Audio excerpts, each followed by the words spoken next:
All right, welcome to the Why Not Inspire show, where we inspire and uplift individuals to achieve their goals and dreams. This broadcast is brought to you by the Why Not Foundation, whose mission is to provide support to pediatric transplant patients, increase awareness about the need for organ and tissue donation, and promote disease prevention and wellness in the community. I'm your host and moderator, Mr. Why Not Drake, a former student athlete turned kidney transplant recipient and now a community investor.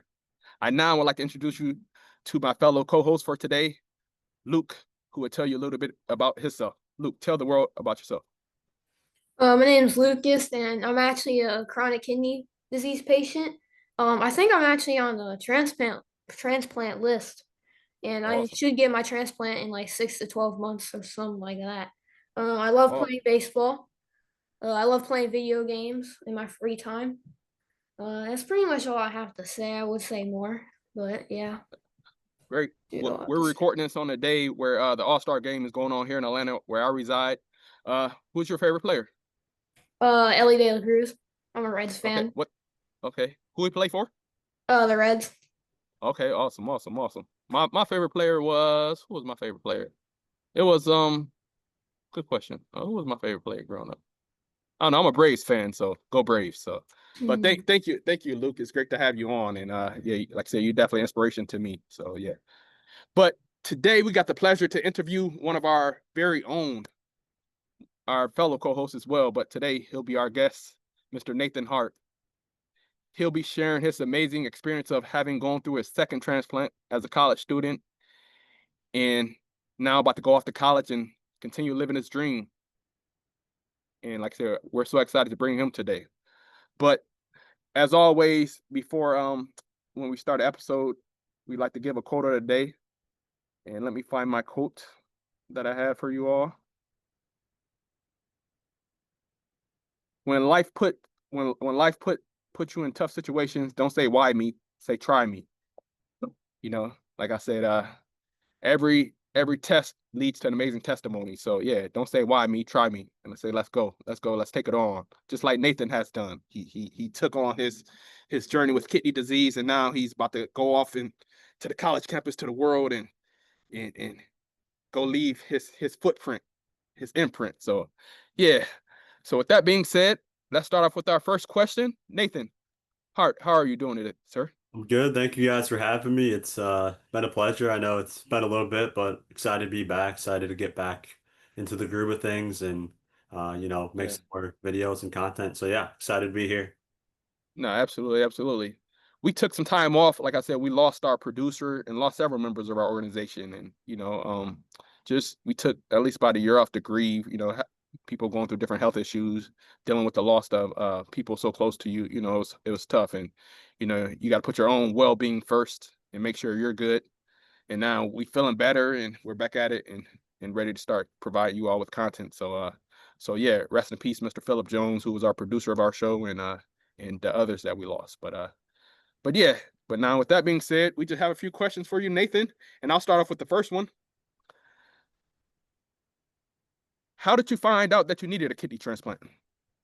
Okay, so if you haven't been following kind of in the past episodes, I had my first kidney transplant when I was 2. I had dysplastic kidneys when I was born. So basically from pretty much before birth, I knew that I had to get a kidney transplant at some point in my life. So they waited till I was 2 so I could get some more kind of pounds of weight on me before the surgery. And I was lucky to get a kidney transplant from my mother. That lasted 18 years. And on last summer, kind of like the trajectory, if Mm, anyone has a transplant, you're always checking your labs, checking creatinine and all that stuff. And we kind of were aware that the kind of the the graph was going down a little bit, but we weren't sure kind of what was going on, if there was going to be another biopsy or kind of if we were heading towards a transplant. So last summer I went into a normal kidney transplant kind of evaluation and stuff, and they kind of told me that they had a about a year of potential um, kind of life out of this current kidney from my mom. So we went back on the process, which was kind of very interesting because this time I'm living my daily life. I'm a college student. I'm going through it. Early on when I was 2, of course, I don't really remember anything. So now it's a total different experience because I remember the whole entire process, and it's been a crazy year. Fortunate that we had quite a lot of people getting tested.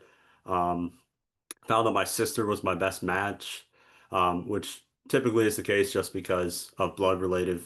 Obviously, it's the closest person besides your own parents to you. And then I was lucky on May 12th that went in, had the transplant, and I think this is the 9th week post-transplant. So I'm back in the house, kind of getting back in the groove of things and ready, to kind of um, take this new gift and kind of keep going on in life. So yeah. Awesome, awesome. You have anything to add, Luke?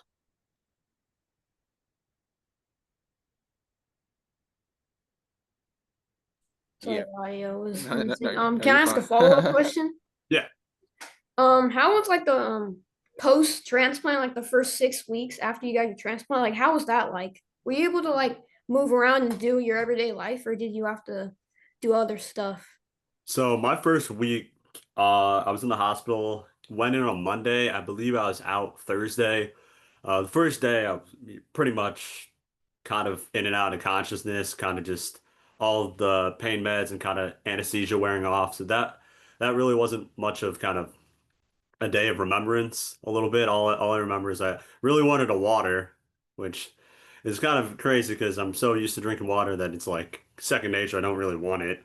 But and then kind of getting through anti-rejection meds, running through IV bags, and they got me and my sister up moving like really fast. The doctors came in and they basically said they wanted us attempting to get up and walk pretty much like the day after.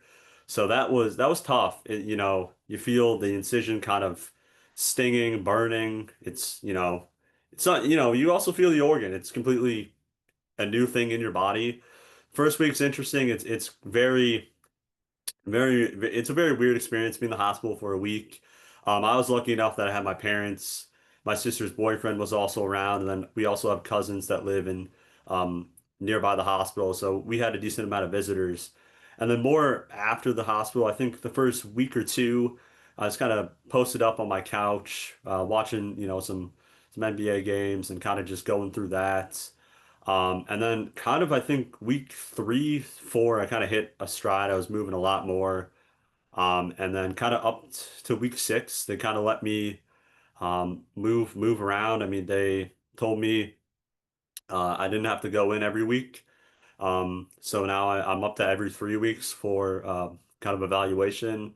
I do labs. I did labs twice a week. Now I'm back to once a week.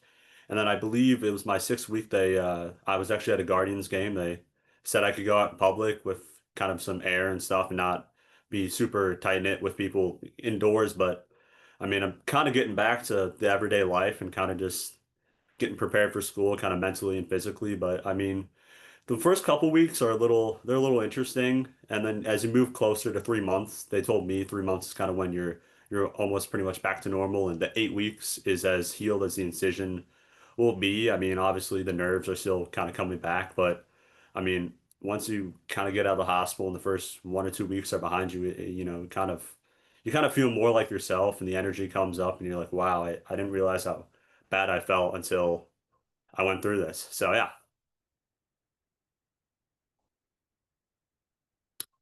You're on mute. You want to ask the next question, Luke? No, awesome, awesome. Oh yeah, sure. Mm.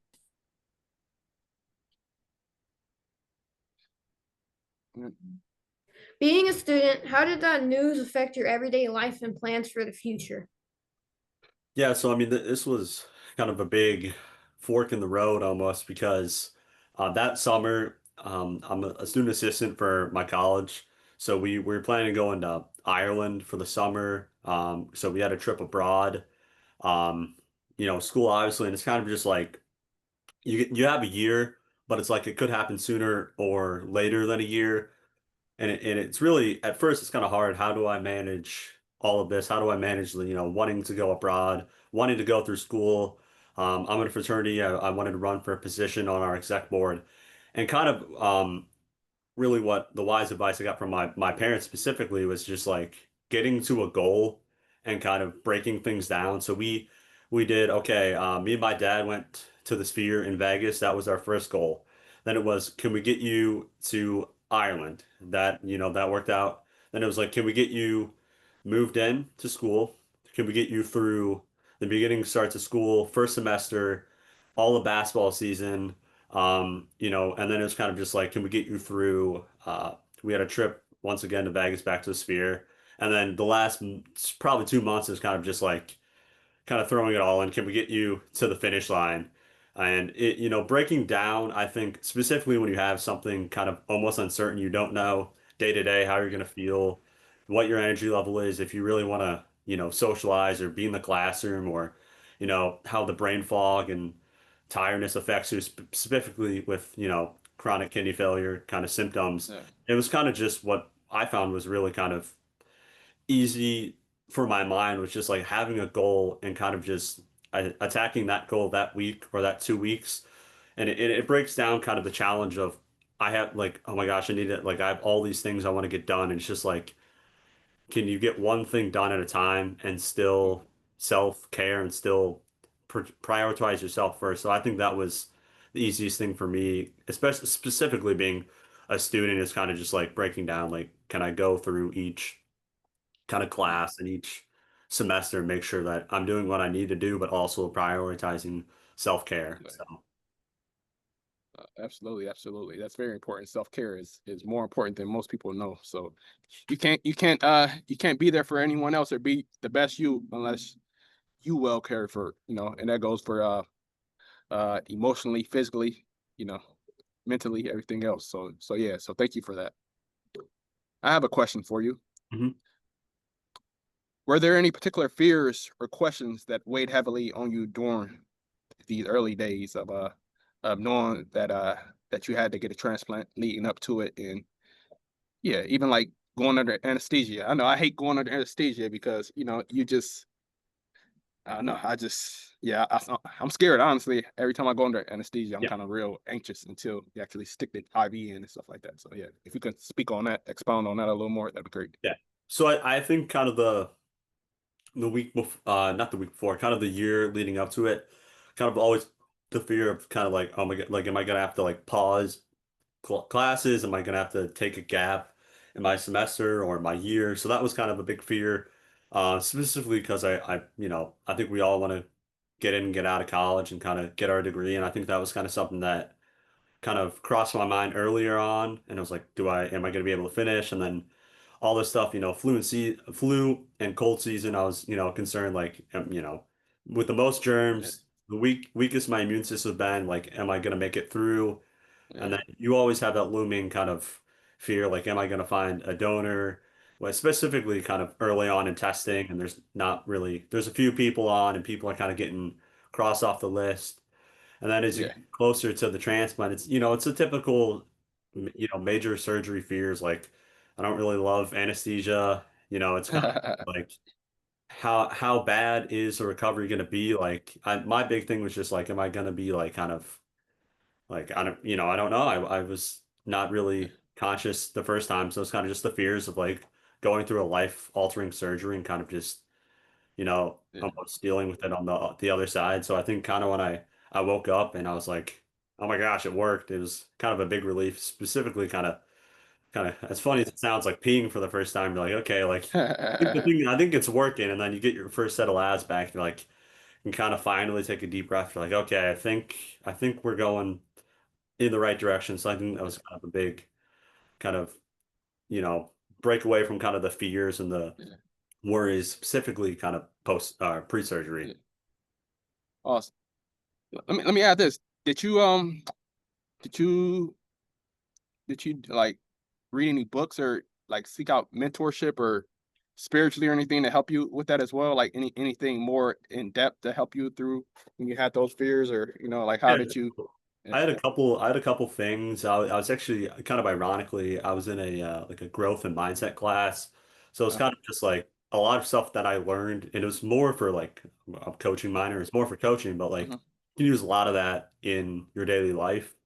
And there was also like the kind of we read a book on like mentality and kind of like how your brain Yeah. thinks and like looking at certain situations and kind of like finding maybe not what's good, but kind of like the silver lining and everything. So I think that class really helped, especially because it was my second semester, so it was really like when I was kind of head on and not feeling the greatest. And then, of course, always, praying, kind of, kind of talking to people too. That's a big thing. Mm. Specifically, what I learned this year is, any fears or worries or kind of like concerns, I think like talking out and kind of reaching out to people, whether it's your family or your friends or even like therapy, something like that, and kind of just like discussing it and not just keeping it like in your head, I think was a really big kind of um thing for me. And of course, like me, my sister said, well, she called me and she was like, okay, like I want to do this, but like I think we should talk like every week and not like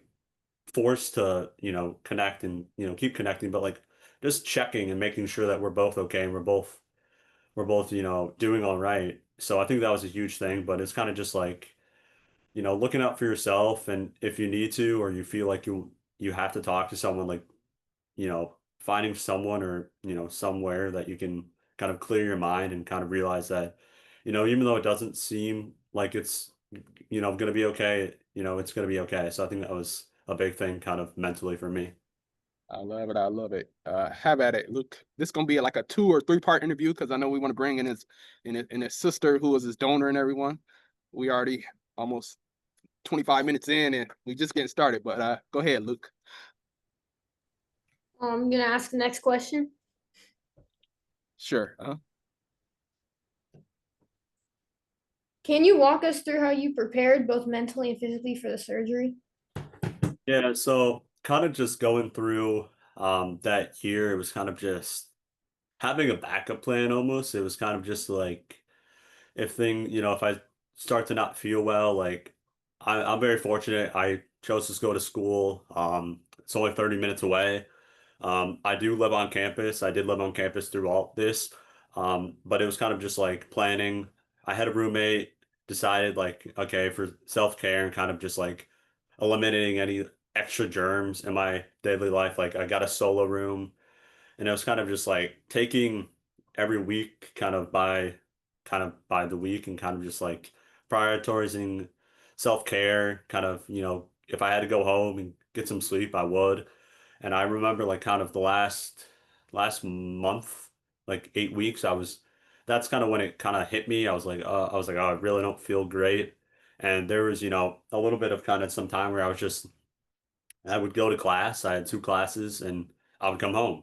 I didn't have basketball. I'd occasionally come if there was like a fraternity or sorority event. But besides that, I was kind of like in and out of school and kind of coming home and like, you know, just trying to prioritize myself. And, people are like, where you at? And I'm like, I tell them, but at the end of the day, it's kind of just like I'm prioritizing, self-care and I can do all those things after the transplant. It's kind of just right now I need to be the strongest I could be for the transplant. So I think that was kind of my whole mindset and my family's mindset for leading up to the transplant. No, absolutely, absolutely. Got anything to add to that, Luke? Or Kind of a weird question, but on a scale of 1 to 10, how prepared do you think you were for the surgery? Like one number. I would say, okay, I can kind of break this down into like 2 parts. I think the first part, like mentally, I was okay. I was kind of prepared, but I think really what kind of changed and kind of a change in like my learning and my kind of thinking after this was I'll admit I was kind of coasted. My mom, my dad, but specifically my mom knows a lot about like everything, meds and like charts and my chart, which is like the charted how we see my information, my labs. So I was kind of only secondhand what they told me was like I was like, okay. But I think coming out of it, I have kind of taken up the responsibility, like learn more about actually having a kidney transplant, actually like reading the labs and kind of like discussing with my parents and like kind of being an advocate for myself. So I think that was something where I realized like, okay, like if I'm gonna have to deal with this the rest of my life. So I think, it's time to take a little bit more accountability. So I think that was a big thing, but kind of being beforehand, mentally trying to just be the strongest you can. And then, after I was like, kind of realized I needed to learn a little bit more about myself and how the disease affects me. So I think that was a big thing. Awesome. I know you kind of touched on this in a previous question, but how did you manage returning to or how will you manage returning to college life, classes, social activities, or personal goals after this whole process ordeal? Yeah, so I think kind of coming back this year, it'll be kind of, there's a lot to learn from the process, and it's, taking time, self-care, taking the time to, get a good night's rest. And I think kind of after this, it's kind of understanding that like, I'm, non-negotiable, like I need to get my waters in, I need to prioritize myself. And I think another thing is kind of just like coming out of it, it's like, I've tried to eat healthier, tried to, really only drink water, not any like soda and stuff like that, and try to get my steps in, kind of be active. So I think that's a big thing, that's kind of just like trying to keep the kidney in the best shape it can be. And I think that was kind of something that I'm really aiming to do heading into this year. And I think also kind of just the idea of like the whole year, school year, it's kind of just like breaking it into pieces. And, still I think that's good for anyone. It's kind of just figuring out on a weekly basis or like a season basis of if you play a sport, and kind of just not having to attack like every part of your life for the whole year, and kind of just taking time and taking little steps kind of in between a bigger goal. So I think that was something that I'll really take forward from the whole ordeal. Absolutely. And I should have asked this before. I wrote this down in my notes, but I guess the pre side of what you just stated. How did you manage your academic responsibilities while dealing with your health conditions? Because we all had to do it. I had to do it. Luke having to do it. So many other of our team members across the country, and people who may not be our team members who are going through. It don't got to be a necessarily organ failure or issue like that. It could be any. It could be anything.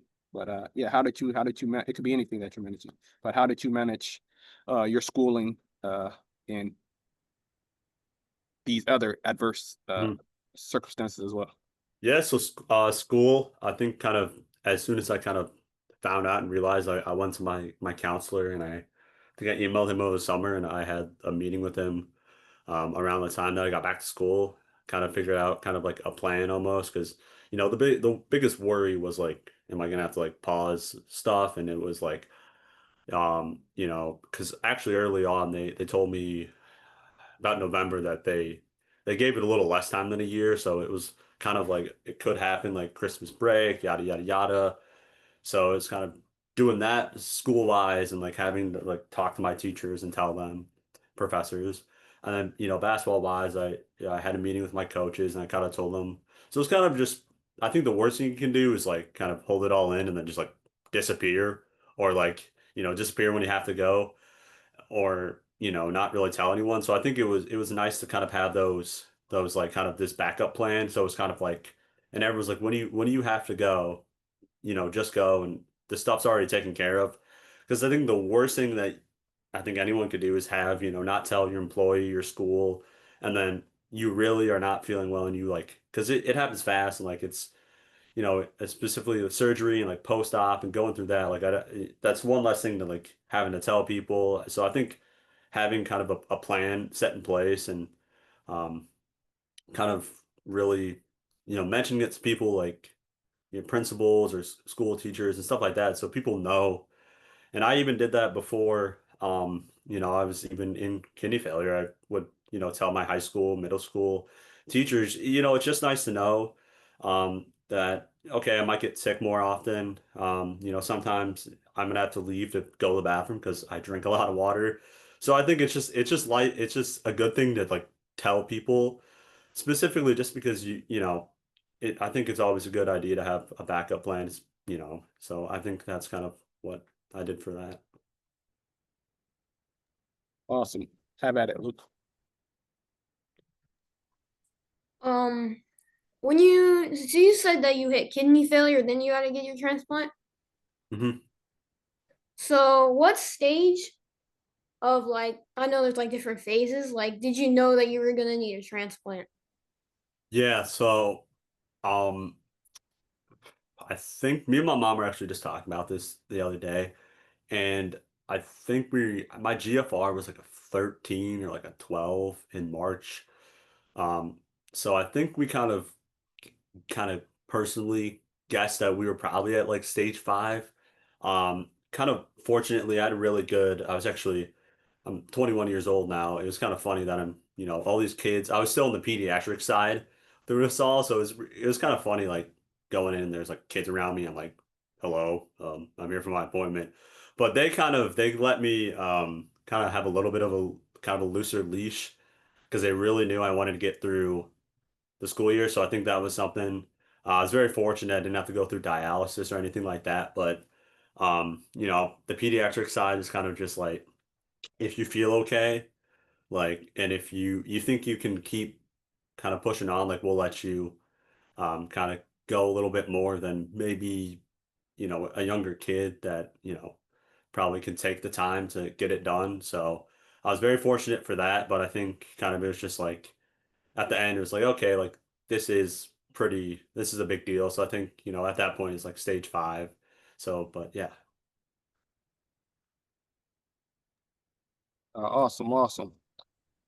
What advice would you give to another young person out there who may be going through just the situation or any adverse situation in general about how to uh, how to process it first and how to deal with the feeling of maybe being different, uh, not being able to attend school as often as others, or may not be able to your journey not being quote unquote the like everyone else's.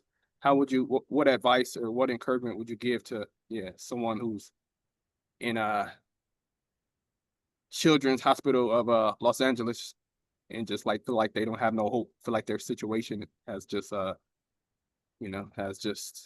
life is over. They saying why me? They saying why me? How Yeah. would you encourage them to think why not you?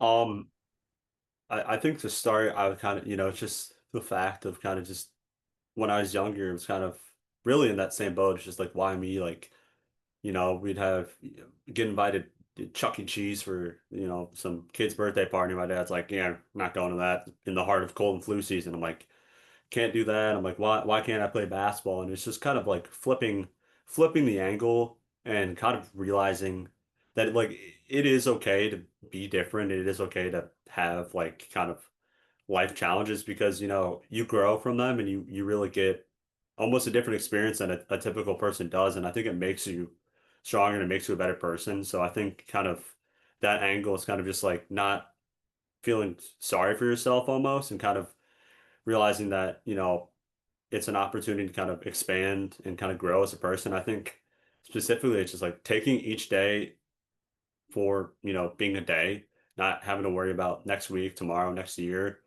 and kind of realizing like you have the next 24 hours and kind of trying to get the most out of it, whether it's if you're feeling healthy and you're able to go on a walk, or it's maybe you are in the hospital, then it's like just talking to your dad or talking to your mom or your grandparents or whoever's around you and kind of just talking, kind of getting the most out of the situation.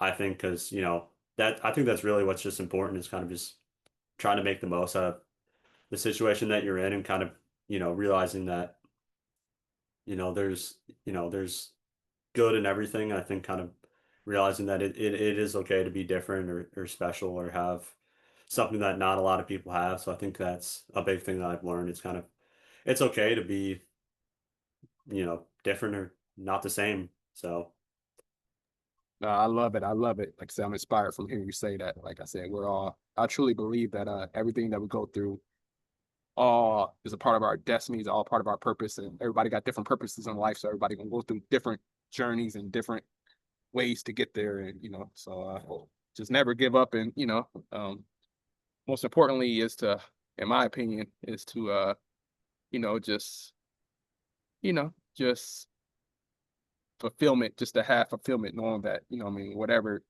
you're doing, you gave it your all, or you you can't control what happens.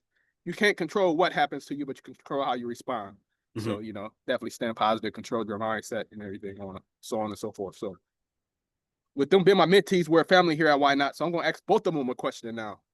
If you all can describe yourself in one word, one word of positivity, or one word of like that one word of like strength or encouragement or whatever you would compare yourself, what would it be? Like me, mine would be I think if I had a name, I would be just perseverance, you know, because I just feel like, you know, like what they say, a rock, a water, the persistence of a water is what breaks, you know, what breaks down a rock, not so much the strength. So mine would be, I would be considered perseverance. What would you be, Nathan and Luke? I don't want to steal your thunder, but as you asked that, I was also thinking of kind of perseverance. Kind of just the idea of like kind of what you said, kind of just being consistent and like keep at it and kind of not being able to like fold and kind of just always Yeah, keeping your head up and your chin up. So really perseverance for me. I love it. I love it. For Two me, perseverance. What about you, Luke? I would go resilience. Similar to Really? perseverance is kind of like a don't give up and stuff. Uh, Also, just keep pushing. And yeah, what Nathan said, like don't fold. Like yeah. no matter how hard it gets, that's what I would describe myself as. Okay. And another curveball since we're here in All-Star Week in the MLB. And Luke just pitched a no-hitter yesterday through 4 innings, right? Yeah. Shout out his school. I won't put his school out here on the internet, but shout out to his school. But with that being said, if you were an animal, what animal would you be and why? And I would say I'm a leopard because leopards is, you know, they can climb trees, they're fast, they're elusive, they're, and they're smart. And it's like, so that's why it's like, I believe they're well balanced. They got a little bit of everything, enough to without being just, not over dominant, but they got enough everything to I don't know. They're very unique animals. I always love leopards, so that's why I say I would be a leopard. They're very agile, should I say? Very agile and can adjust quick. So, what about you, Luke?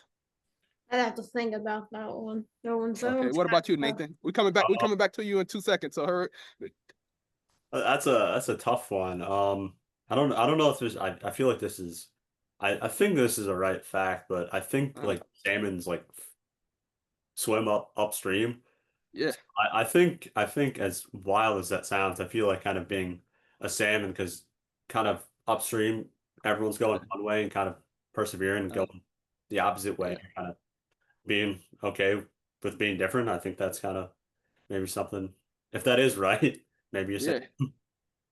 Now I was just over in Alaska, and I'm buying you time, Luke. So, but I was just over in Alaska, me and my family, and it's funny we got to see that whole process of the salmons going upstream, and unfortunately, once they got up to the stream, they died, or they were just sitting there, and I was watching bears and stuff come eat them and stuff like that. But I know that's not the part you're saying, but yeah, but I did get to see that journey, that journey that they got to go up and lay their eggs and fall back into the sunset, should I say? So yeah, so.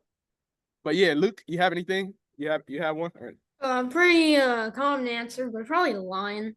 Because Okay. like they're aggressive and stuff. I'm not really aggressive, but Okay. like when I'm playing baseball, I'm a little aggressive, and maybe Yeah. basketball, I'm a little aggressive. But like Okay. mainly because they always hunt and they're always active, really.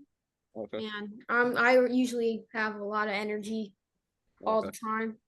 My parents are usually, Yeah. I don't know. I would Can just I, say lion, maybe because I'm always active and stuff. yeah, because you're the king. You're the king. I like that. I like that, man. So like I said, we can sit here and talk all day, but we gonna bring this particular episode to a close uh and prepare for the next one. But Nathan, are there any particular resources, support groups, books, online communities that helped you throughout your process, both when you went through it before and in this current situation, that you will continue to lean on even as you go back off to college that next month? um, kind of when I was younger, kind of meeting you, kind of why not, kind of that stuff really helped when I was younger. Kind of now as I'm a little bit older and more kind of just looking for like information and stuff like that. I know like the National Kidney Foundation, they have like good articles I'm in like a Instagram channel thing where they post like stuff and like menu like recipes or like kind of like tips and tricks. I think that's kind of something that I've started to kind of look at. Kind of just those two things really, and kind of just being available to talk to your health people that look after you. So Absolutely. What about you, Luke? Once again, we got to be agile. We got to be agile in this life. So, you got anything that you want to tell the people Books. how you? Yeah, books or anything, any type of what you do. I know you say you play video games and you love baseball. It seems like you love sports. Take your mind off. But what do you do to take your mind off of your mind off of just, what I mean, coping and just resources that you got for others to encourage them. Another Luke who's out there, or young lady who's out there going through similar circumstances, I would probably say situation. like socializing with other Yeah. people really Huh? helps because Okay. even if you're talking to them about the stuff that you want to keep your mind off of, it makes you feel Uh-huh. so much better about it because now they get to understand your point of view better. And I would Uh-huh. also say sports, obviously, because like Uh-huh. every time I play baseball, I swear Yeah. I'm not thinking about anything else. I'm Yeah. just my mind is locked in on the game. And the last one I would say is video games, mainly because it just keeps you entertained, or really anything that keeps Mhm. you entertained, like board games, playing with your family, like that will really help you take your mind off of the coping and stuff. Awesome. Awesome. And leave Nathan, leave the people out there with a parting words of inspiration. And I want you to do the same thing, Luke. It don't got to be nothing real extravagant, but tell someone who's in that hospital right now, a little boy or girl who's in that hospital going through whatever, like give them some positive words of writing their day, and or anybody's going through anything who just lost someone, like I said, we've lost team members, different things like that. Just give someone some words of hope today. I would just say kind of just take it each step of the day, day by day, kind of don't think too far ahead, don't think about tomorrow, and kind of just, be in the moment and see the positivity in the moment that you're in and kind of take the next 24 hours that you have and make them the best you can. I love it. I love it. Why not, right? Why not? Go ahead, Luke. I would probably say you're not the only one. There's so many people out there that are dealing with the same things, if not worse. So just keep fighting, you'll get better eventually. I love it. I love it. Why not, right? Why But not? why not? Well, thank you so much for tuning into the part one of Mr. Nathan Hart interview, our fellow co-host turned interviewee for today. Like I said, we appreciate you, Nathan. We're so proud of you once again. And not we're not so we're proud of you for